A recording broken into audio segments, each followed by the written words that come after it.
Hello,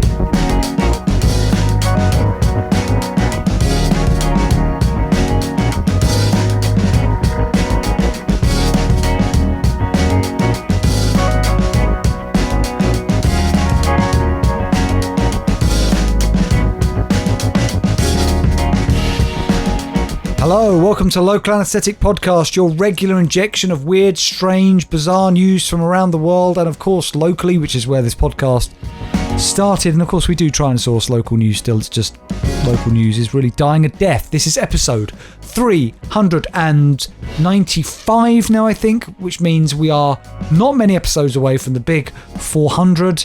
Don't know what that means, but it means something. Rob, good to see you. How are you? You look well. Thank you, Alex. You never normally say that. You look ruddy. Sounds like you want something. No, I don't want anything. Okay. You look ruddy, I said. Do you want to look ruddy? That's just because, unfortunately, in my flat, I have to keep the windows closed because otherwise the trains passing pick up on the mic. Right. It's hot today. Yeah, that's all you need to know. Okay. Yeah, it's hot, and that's why you look ruddy.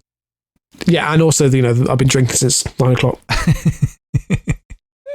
Rob, is there any news before I get on with this? No news. Well, apart from the fact that I spoke to Pete the other week and he said that he's just passed episode 300.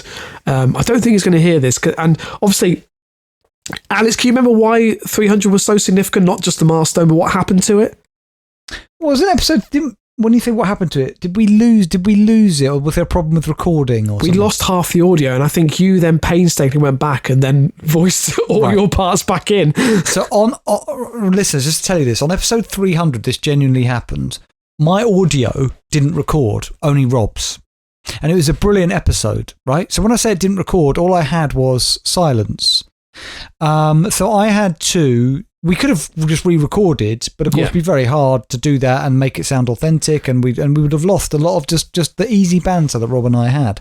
So I listened back to the episode and wrote down a script for what I remembered myself saying, and had to live record it as if it's very complicated, but I had to do it so it was deep faked, but people couldn't tell. It was deep fake, and we'd obviously in the episodes after that had said that on episode 310 we reveal what this to see was, and it is. I have to say, Alex, I'm going to give you credit here. It is flawless. Unless you knew it happened, I don't think you could tell. It was horrendous to do it, Rob. It took me hours. Yeah, having to laugh at the right moments, having to say the right thing in the right moments, having to interrupt you at key points, and then it all came down to the edit. So that was my proudest achievement, but I never want to have to do it again, Rob. No, in hindsight, we should just re-record it. And also, in regards to interrupting me, I mean, you do that on every minute or so. So that's easy enough. Yeah, exactly. Right, Rob. Let's talk about HMRC. This is from the Traitorous Guardian. It's by Harry Taylor. It's going a way back. Now, I've got this, had this in my inbox for a while, and I'm almost kicking myself I didn't read it out earlier. From the 7th of April, because I did love this story when I read it. I do like stories like this, Rob. Okay, right. Headline: It's been horrendous.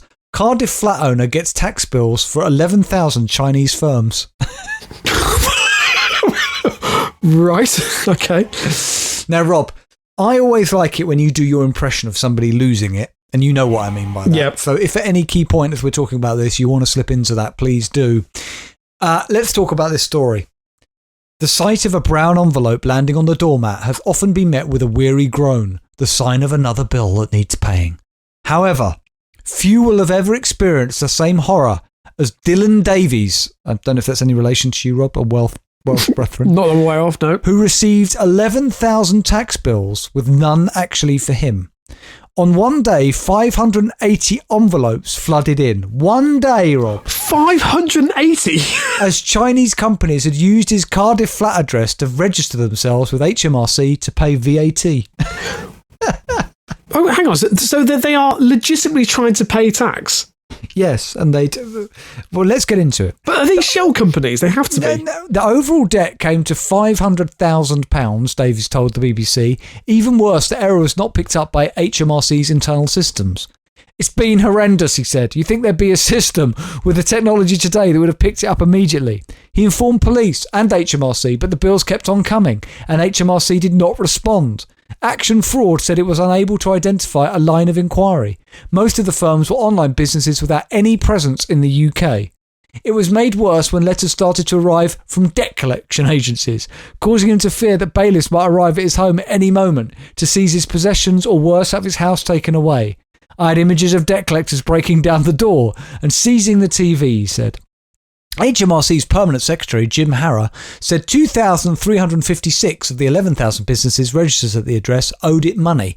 Harrer said systems have been put in place to stop Davies being sent more letters or businesses registered to his address. However, he added, investigated, in quote, so far have found no evidence of fraud or fraudulent intent. So presumably these companies, but why would they all be, presumably these companies needed an address to register for a VAT. And somebody picked this address at random and then just recommended it to all their mates. I've got no idea. But why? I would assume that's correct. Or, Rob, is it a systematic campaign of intimidation by the Chinese government against this man? Sorry, Chinese government. This is a comedy podcast. Well, I don't apologising to the Chinese government. What have they done for us? Because, Rob, they don't like to be criticised, and I don't. Their cultural mores are that you don't criticise or question the government. So I want to fall in line and say that I love the Chinese Communist Party, and they're doing a great job. I'm going to stick my neck out and say that I don't think that the Chinese regime is that ethical or moral. They're listening to all of us, Rob, and they will listen to this podcast. Do you think, Rob, there is like a wing of Chinese government somewhere where they sit around with it? There's a whole room. I want you to imagine a whole room full of people with earphones on. They're listening to every bit of Western content there is, including every podcast. And somebody is listened to every episode of LAPodcast. Well, there's that famous one, which I think is a real story, the story of Argo, where they were in Iran, where they were piecing together pieces, shredded documents. They were literally sellotaping them back together. So who's to say that in some backwater in China, they aren't listening to every piece of Western propaganda that's been put out, including this podcast, which, hello to our Chinese listeners. I'm going to say it now. We appreciate your downloads. If you could tell your friends, that'd be great. Right, so a law change in January 2021 meant online marketplaces such as Amazon or eBay have to collect VAT from overseas traders themselves and pay it directly to HMRC. This does not apply if a company has a registered UK address for VAT. So that's why they're doing it. The financial crime consultant Graham Barrow said he suspected it was fraudulent activity from the overseas companies. It looks to all intents and purposes like VAT fraud. There's no other reason why you'd register for VAT at a complete stranger's address. But why did 11,000 companies do it, Rob? They can't all be connected. That's what I can't work out. Why did they all choose this man's address? It must have gone round robin on an email. I mean, the trouble is, I think, look, just imagine, I'm thinking like spam here. How many times do you think that one spammer passes details onto another spammer? Who's to say that if these companies aren't probably fraudulent, they're just passing the same details around and it's just easier to use the same address? But this would be torturous. Yeah, it would be. If you woke up in the morning and over 500 letters came through your door and you've got to open them all. Why are they still arriving? That kind of thing. That's the one. Right, let's move on to The Guardian. Another story from the traitorous Guardian, actually from The Observer. It's from their US news section. Richard Luscombe, fierce beast attacking Florida residents revealed as domestic cat with attitude. Right, okay. Alerts for dangerous animals on the loose are commonplace in Florida, Rob.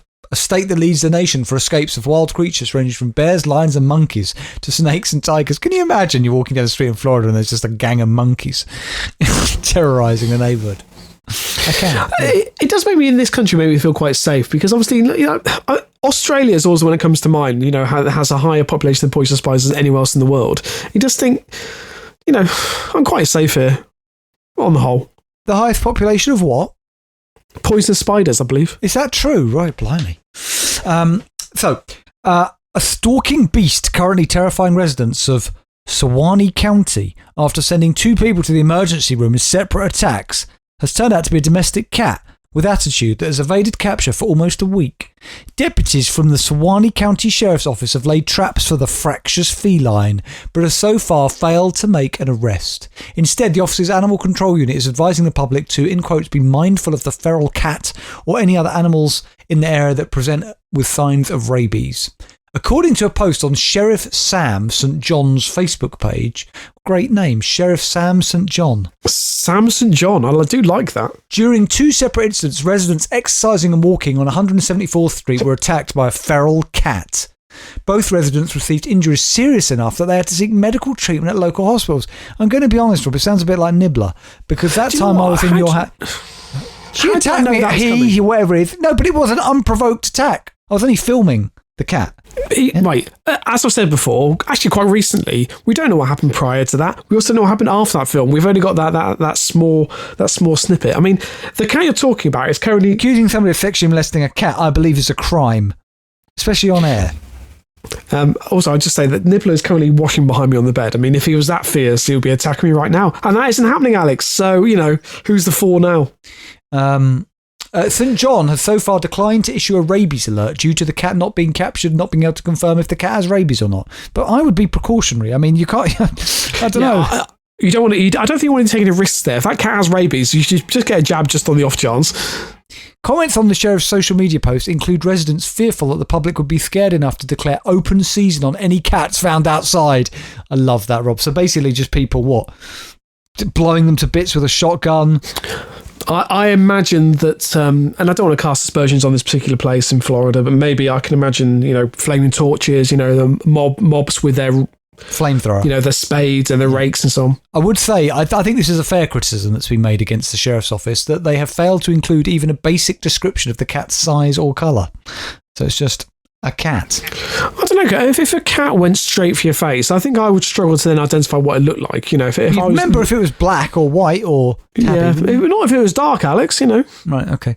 Until the cat is trapped, the sheriff's office says it's unable to state with certainty if the cat is feral or if it's an escaped house cat infected with rabies. Even if it's a lost pet, it's unlikely to break a record set by another wandering cat found in Longwood, Florida in February last year. It went missing, Rob, from its home in Chesterville, Maine, 1,500 miles away in 2015. What was it doing in Florida? I mean, why? Taking a holiday. Right. Do you think Disney World? It's a nice place, Alex. You should go. Yeah, I've been to Florida, Rob. Yeah, I never have.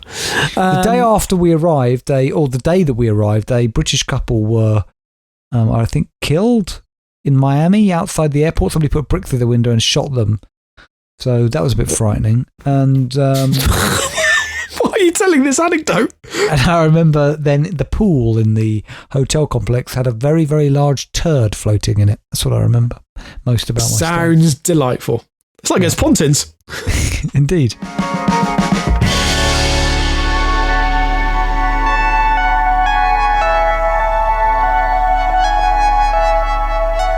Okay, mate, you got a story for us there. Yes. So my first story is from the Wales Online, obviously one of our favourite papers. Yes. Because it just has these brilliant, just absurd stories. So this is from Neil Shaw, from the 8th of June. And the headline is, Mum spots face of Jesus in a Sunday roast dinner gravy.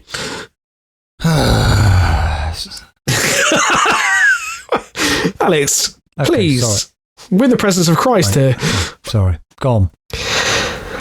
So a mum was stunned to spot the face of Jesus peering back from her gravy of the hearty Sunday dinner she just prepared for the family.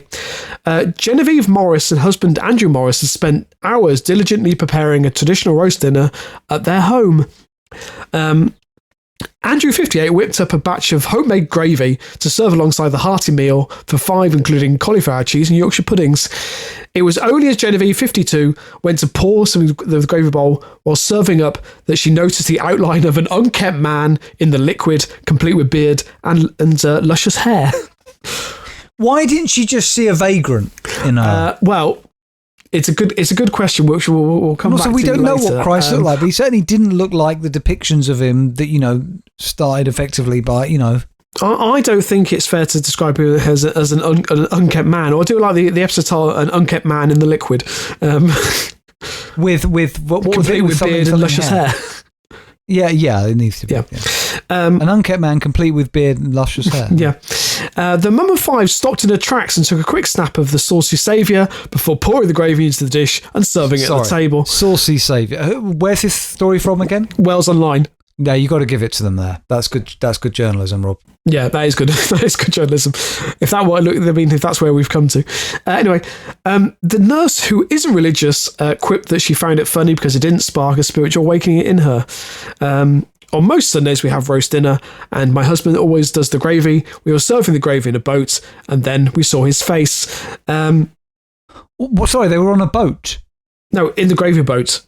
Yeah, I know. I'm just being silly. Was that a joke? Yeah. Right. We were just about to serve it to someone, then we spotted his face and showed all the children. It looked like someone unkempt with luscious hair and a beard.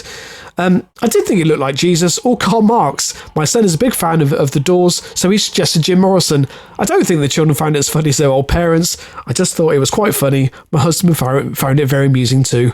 So we're saying it was either Jim Morrison or Jesus. Is that what we're saying now, is it? Correct. Right. They all look quite similar. One of their friends said it looks like Charles Manson. Anyway, moving on. I'd like to have dinner. Jesus Christ, Charles Manson, and Jim. I was going to say Davidson there. Yeah. Though I think that's the first time that the Jim Morrison and Jim Davidson have been confused. Yeah, maybe. Yeah, I'd like to have dinner with those three, and Jim Davidson can come along as well. Yeah, he can serve. He can serve the food, yeah. So my next story is from, it's an American story, but I'm actually taking it from the Eastern Herald, which is the paper I don't think we featured, but I believe covers India. Oh no, it covers global news, but it's based in India. Right. We've talked very frequently, most recently, about signs of the impending apocalypse. I think that's fair to say. Alex, I've got another one for you. Okay. Crocodile virgin birth in Costa Rica. This is from the 9th of June, by the way. Sorry, crocodile virgin birth in Costa Rica. Correct, yes. Also a good episode title. Yes. So the first evidence of a birth without fertilization in crocodiles reported in an American crocodile. Crocodilus actus, which has been kept in a zoo in Costa Rica for 16 years. She laid 14 eggs, 7 of which seemed viable and were inseminated artificially. So it doesn't summarise the story particularly well, but just to get you up to speed, this crocodile has been kept in isolation for 16 years and has somehow managed to impregnate herself. Right, how? We don't know. Right. Hence the virgin birth. Right, so we actually, okay, right. I mean, this could be, sort of like our new reptile overlord. Yes.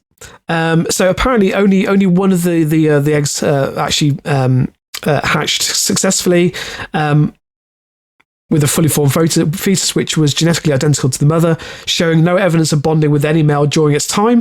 This is not the first case of celibacy in the animal kingdom. Baby lizards, snakes, sharks and birds, including the California condor, have all been documented with have all been documented from unfertilized eggs. How do we explain virgin births? Here you go, Alex. Interested? The short version. So species can reproduce either sexually combining genetic materials from two parents or asexually. Our ancient ancestors were asexual, essentially cloned each other. Is that true? What does it mean our ancient ancestors were asexual and cloned each other? This is news to me. I'm not sure the Eastern Herald has a grasp of this. Apparently, plants reproduce in a similar way, involving divisions, budding, and fragmentation. However, this produces organisms that are genetically identical, and the lack of genetic variation means that individuals cannot adapt to changing conditions. I don't really... Hang on, I'm going to try and find a better story that explains this. I'm bored. Oh, there we are. Look. The Traitorous Guardian. Scientists record first known virgin birth in female crocodile in Costa Rica. So scientists recorded the first known case of a virgin birth in a crocodile that had no contact with males for about 16 years. The raptor was able to produce a fully formed fetus that was 99.9% genetically identical to her. The researchers said that this discovery, reported in the journal Biology Papers, provides tantalizing insights suggesting its evolutionary ancestors, such as dinosaurs, may also have had the capability of self-reproduction. Alex, this feels like a massive thing. Sorry, Rob. I thought you were going to explain to us and the listeners about how this even worked. Well, you don't know. You didn't bother to do your research. Apparently, it's a process by which an egg develops an embryo without fertilization by sperm. Right. So what's the point of why do we need sperm then if the embryos can do it all themselves? It looks like, unfortunately, the females will be taking over the world from this point onwards. Will that be unfortunate? No, probably not. Probably make things a lot better, really.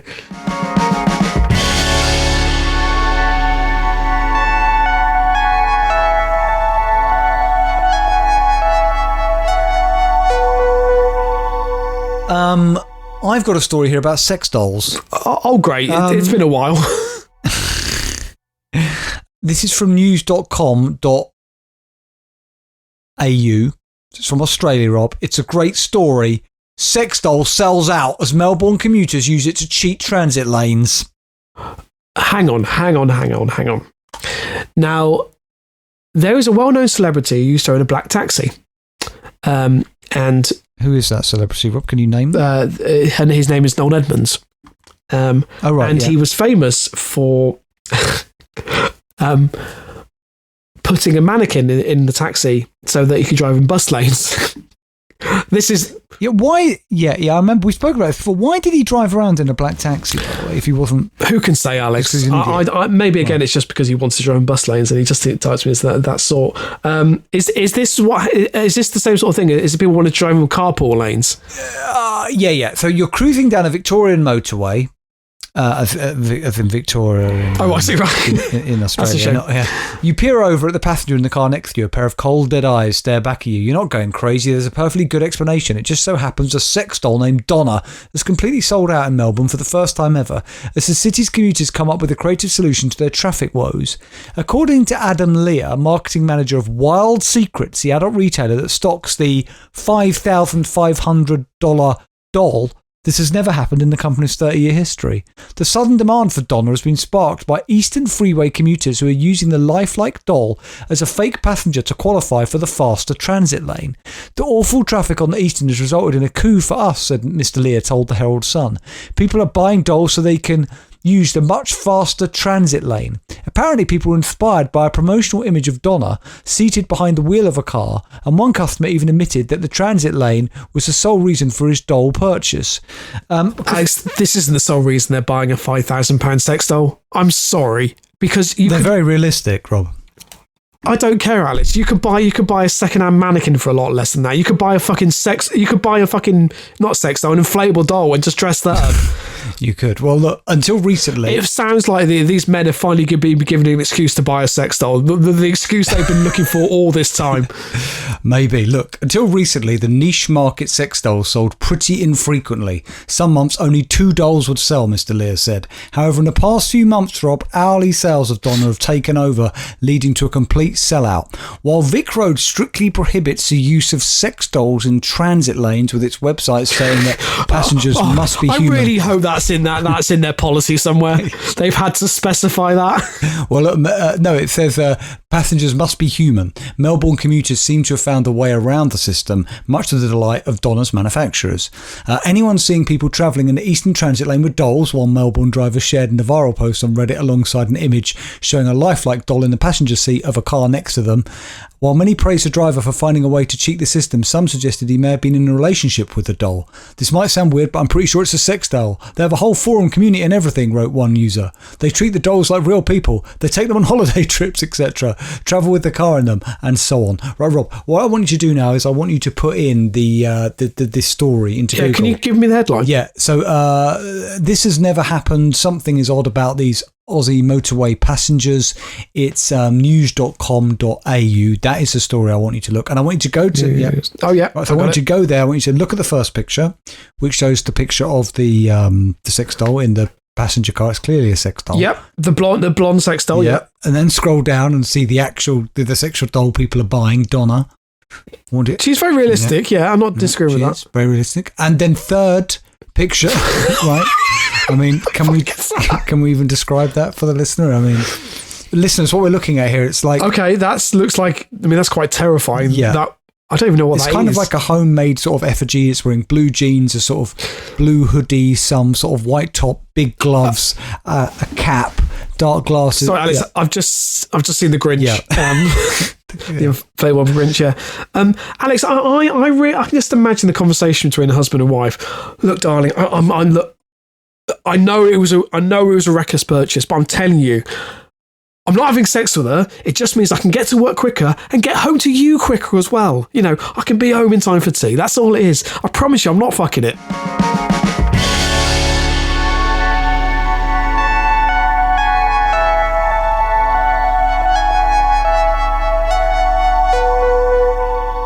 Okay, Rob, you got a listener story of the week for us, or is it? I'm sorry to say that he's back on top. Right. Not sexually.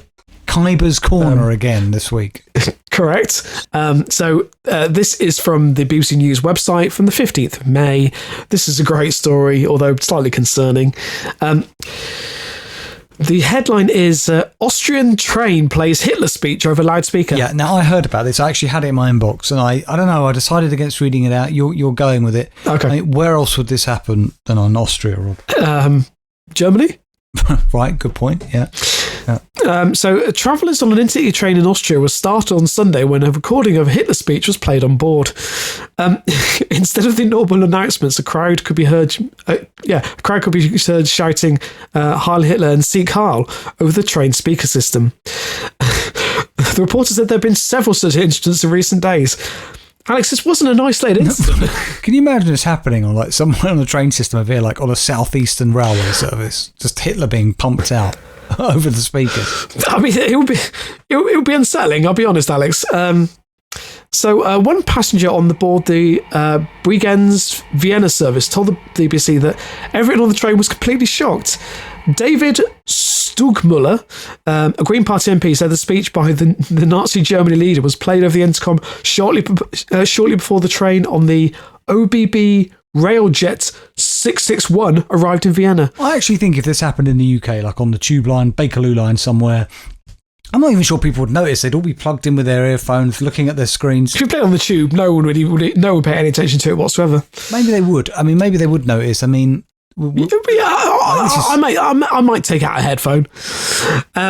We heard 2 episodes, he said. For first, there was 30 seconds of a Hitler speech, and then I heard Sieg Heil. Apparently, Mr. Stugmuller said that the train staff were unable to stop the recording, were able to make their own announcements. One crew member was really upset. Do you think this is going to be the first example of like AI gone rogue? Yes, quite possibly. Yeah, quite possibly. I won't go into any more details. It gets a bit grim, but yeah, apparently the company have just said. Hang on a minute. I like the way you just said that there. What a way to encapsulate the history of Hitler. Yeah. So this is Hitler, but I won't go into it because it gets a bit grim. Yeah. I meant the story. Another passenger remarked that when other countries had technical problems, it involved the air conditioning breaking down. In Austria, the technical problem is Hitler. That's the quote, Alex. That's the direct quote.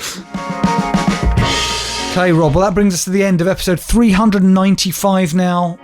Now, Rob, last week we said we'd start thinking about what we're going to do for the 400th episode. Should we at least start to spitball ideas? Sure. Wouldn't it be a good idea to read out, go over some old classic stories? Well, hang on. I mean, it depends on whether the listeners are actually going to do this, but maybe we could ask the listeners, could you send us your favourite stories that we've covered over the last 400 episodes? Yeah. And when I say listeners, I mean mainly Pete. Because it'd be fun to revisit some of them. Yeah, it would be. Because you have to ask Pete because he won't hear this episode. You have to ask him separately. I'm seeing him very. Pick us out some good ones. Him. Yeah, because there'll be so many we don't even remember.